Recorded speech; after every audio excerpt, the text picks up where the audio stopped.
All right, so today we're talking about how did industrialization change Europe. And before I actually start talking, I'm going to have to explain a little bit why you might be hearing some crazy noises in my house right now.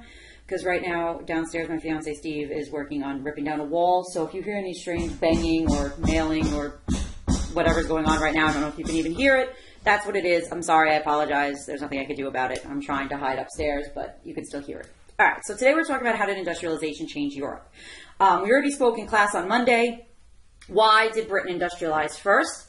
And so we know that Britain begins the Industrial Revolution first for a multitude of reasons. But now we're going to talk about what happens when industrialization spreads to the rest of Europe. So the first question we're going to ask is, how do the continental countries have an advantage over Britain? And the simplest answer to that question is they could just borrow everything from Britain. They didn't have to reinvent everything. All the major inventions that led to industrialization occurred in Britain. The French, the Germans, the Belgians, they didn't have to start over. They just got to borrow everything. And the English knew that, and they tried to keep their discoveries secret.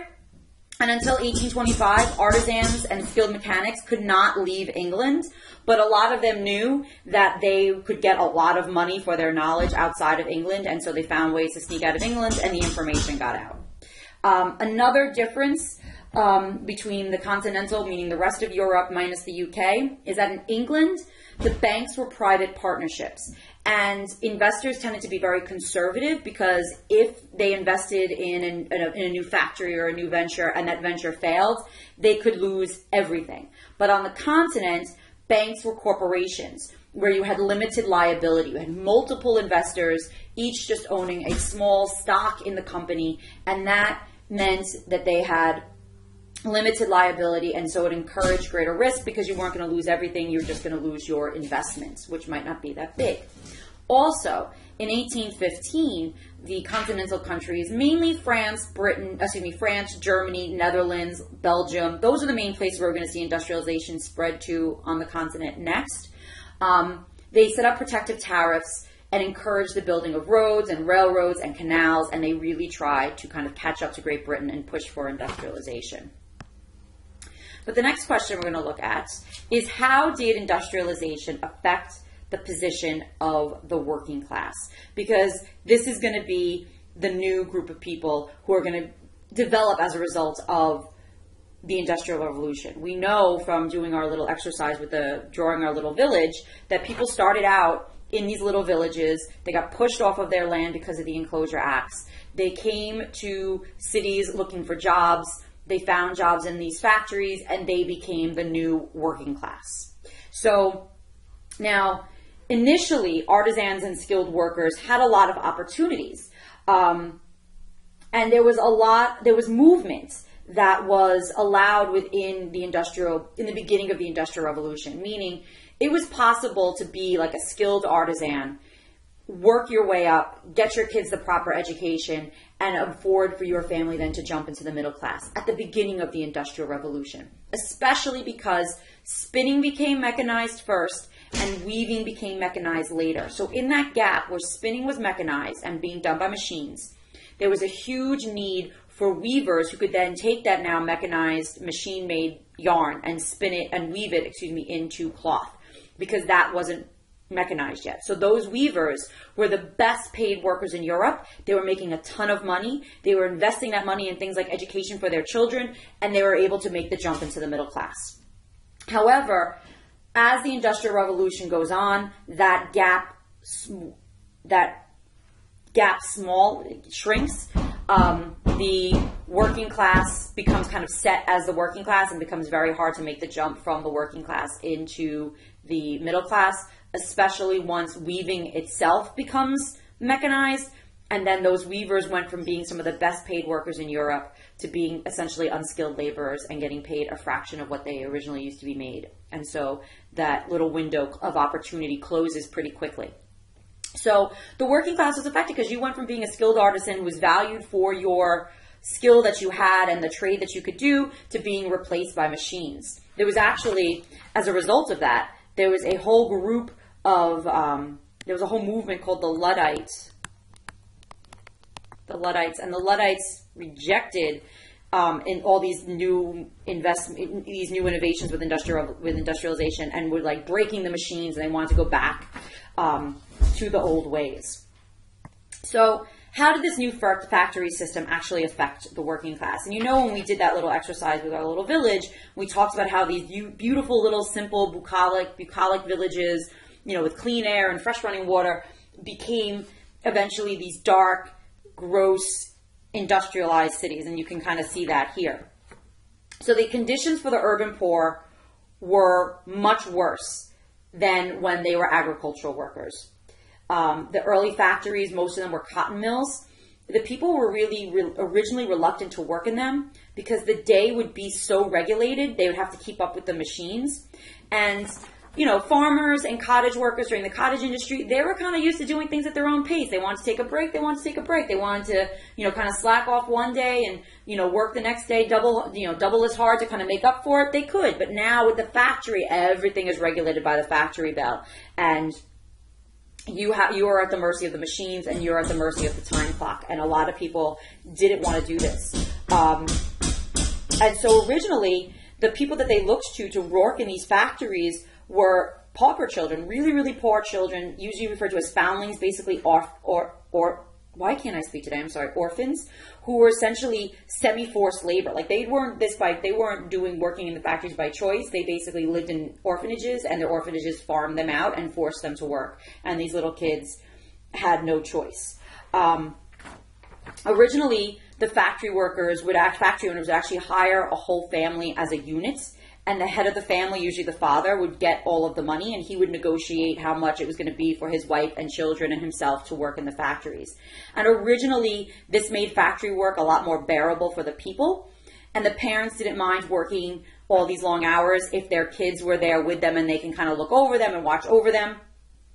But eventually, these family units were broken up, and they all started working in all split separate factories. Now, there does begin to be some sort of regulation in the hours that children could work.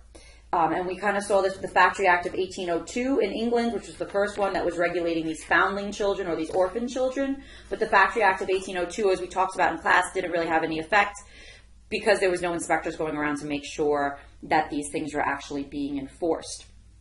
However, the Factory Act of 1833, what that did is it limited the workday for children from ages 9 to 13 from 8 hours a day So the Factory Act of 1833 limited the workday for children ages 9 to 13 to only 8 hours a day. And that seems kind of ridiculous, only 8 hours a day, but that's how it was. That was considered a shorter day. And here you could see some of these men standing here working in the factory, and we can kind of see a difference between, this guy here who's standing here working on the machines, doing his work, as opposed to these men here who are the managers overseeing the work. These guys are the upper middle class, more wealthy. You could see they're dressed in suits and ties. Well, this guy's dressed in very plain clothing, standing in front of the machine. Also kind of take note of the fact that look at all of the gears and everything that's open. And all of these machinery here is open, and how easy, just think about how easy it would be for you to get your hands caught or to get yourself, caught in one of these machineries and really get yourself hurt. And remember, if you get hurt, there's no workers' compensation, there's no health insurance, you've essentially lost your job. And so here we can see children working in the factories. And like we had said previously, child labor, we said when we were working on our little village, child labor was very desirable to factory owners because they could pay a child a quarter of what they had to pay an adult. Not only that, but because their hands were small, if there was like a jam in the machine, the kids could with their little tiny fingers could unjam whatever was working in the machines.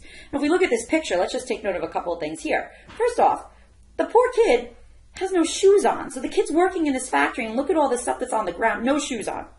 Secondly, all of these things here are open, and it would be very easy for a kid to get themselves caught in these. So the Factory Act, again, of 1833 limited their workday. But still, that's a child at 9 years old. Think about what you were like at 9 years old, or if you have a brother or sister who's around that age. Think about how little they are, and imagine them working in a factory for 8 hours a day. Now, if we look at this picture, Here again, we see this poor little kid, first off, barefoot. Secondly, standing on a machine. Thirdly, huge belt that when this machine is actually operational would be spinning so fast you'd probably never be able to see it. If you got yourself caught on that belt, you would probably take off your arm.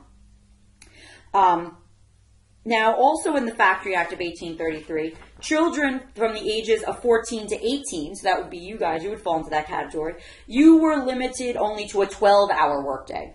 Wow, big short day, half day right there, 12 hours. Where when you think about most adults would work on average probably about 16 hours a day. So you work 12 hours a day. Also under the Factory Act of 1833, factory owners were required to establish elementary schools for children under the age of 9. So that kept the children out of school, out of the factory, and it freed up more jobs for adults because then they weren't hiring children.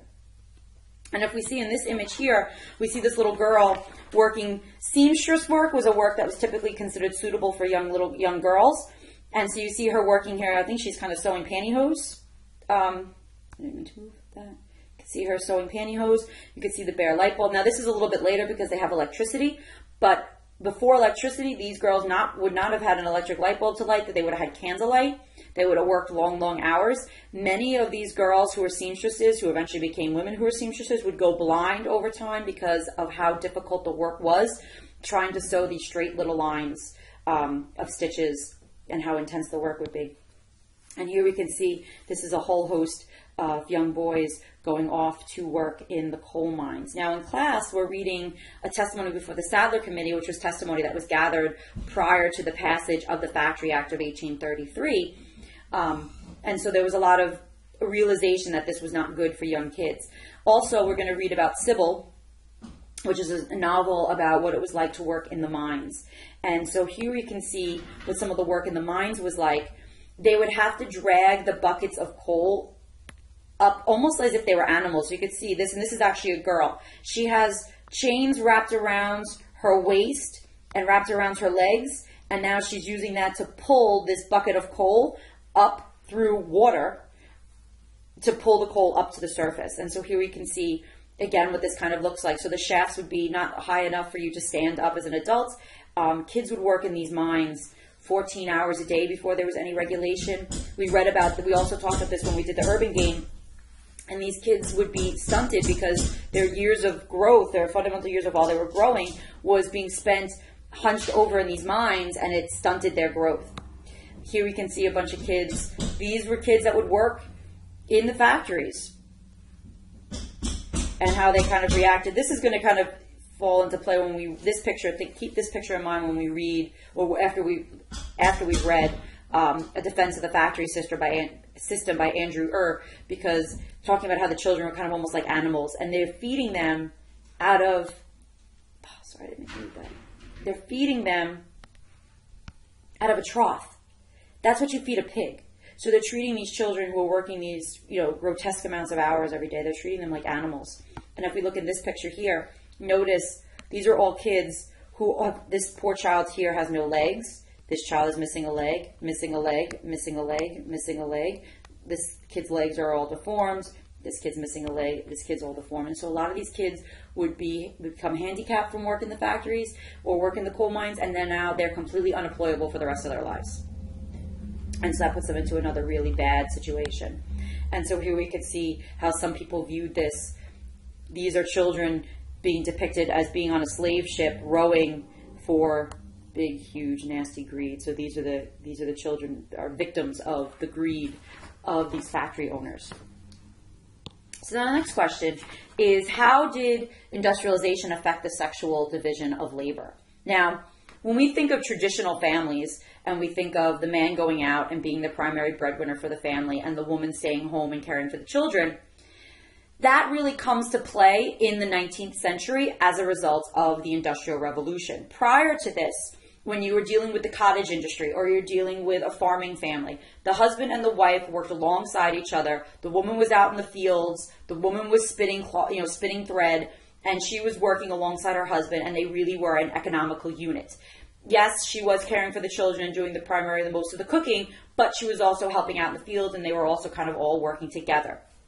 Now, with the factory system, it really becomes impossible for a woman to do all the things that she needs to do around the house, especially in the 19th century, and go off and work in the factories all day. Because if she's in the factory for 16 hours a day, she's not going to the market to get food. She's not going to get coal. She's not lighting the fire to heat up the stove to cook the dinners. Like all of these things in the 19th century, it's not like you can just go to the supermarket and pick up food whenever you want. It's not like you can just go home and heat up a frozen meal in the microwave. Everything has to be made fresh. Everything has to be, you have to go, because there's no refrigeration, you're going to the market every single day. You have to go drag coal up to your stove and heat your stove and wait hours before your stove is ready for food to be cooked. It's a huge process. And those things can't be done if the woman is working all day. So, and especially once a woman has a child, how is a woman caring for a newborn infant that needs to be breastfed if she's in the factory all day? It's just not possible. So as a result, we start to see the separation of spheres, where the man is the primary breadwinner, and the woman is staying home and working around the house. And then the woman would find ways to supplement the family income. She would bring in what they call piecework. She might take on laundry. She might take on sewing or some type of mending work, and she would do that to supplement the income of the family. And this was true for the urban working class. Only the most poorest of the poorest poor did women work once they got married, or if they worked after marriage, usually at the birth of their first child, they would stop working. The only women you would see working would be your widowed women whose husbands had been lost and they needed to make money somehow to feed their family. Like again, up until they got married, so young teenage girls would work, but typically married women would not work. And because really the only jobs that were open to women were low-paying, dead-end jobs, and it really did not give them enough work to live independently. We also see, though, not only are women, as they get married, leaving the workforce, but we're also seeing that jobs are becoming segregated, and men have certain factory work that they do, and women have certain factory work that they do, like I said, with the girls doing seamstress working and stuff like that, and sewing. And that was seen as a way to kind of control the sexuality of the working class youth, because in the 19th century, you had numbers as high as a third of all children were born out of wedlock, and so there was a desire to keep the different groups separate until they were actually getting married. So the last question, though, is what important population and urban changes accompanied the second industrial revolution? Accompanied the Industrial Revolution, sorry. Now, many people began to move into cities, and you could see how lovely this city looks here, and how lovely this city looks here. It doesn't look like a cheery place to live. In 1891, 54% of Britain's population was living in cities. Every piece of land was being used. There was no parklands. The houses were built wall to wall with just narrow alleys separating them. Also, what you typically had was, like you see here, you see how the street kind of goes down a little bit into like a V. This would be where your sewers would run. So you would basically have open sewers that would flow along unpaved streets, and they would regularly overflow. You might have as many as 200 people sharing one outhouse, which was very infrequently emptied. If you happen to live in a basement, you might have sewage seeping into your basement apartment. So these cities were incredibly disgusting. You could see there like sewage running through the streets as people are trying to get their milk and deliveries and stuff like that. So these cities were incredibly disgusting. However, in the late 19th century, we start to see the idea that these cities need to be cleaned up. A man by the name of Edwin Chadwick, I'll write his name,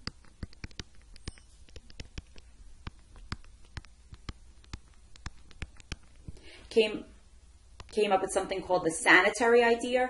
He kind of was getting close to the idea of germ theory, but he realized essentially that if cities were cleaner, less people died. So in the 1880s, we start to see death rates in the city begin to decline because, like I said, they began to kind of clean up the cities, build sewers, get the raw sewage out of this, running down the streets, and the cities became a little bit cleaner. We also start to see some urban planning being put into play.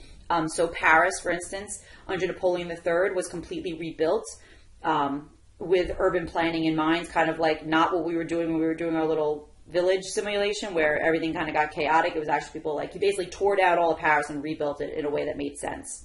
We also start to see, in the late 1800s, we start to see public transportation, and that eased a lot of problems because then people didn't have to work right next to the factories. They could kind of live a little bit further away and commute into work every day. So the last question I want to think about is about why is the Industrial Revolution such an important time period for Europe? And what think about the major changes that happened as a result of all of this.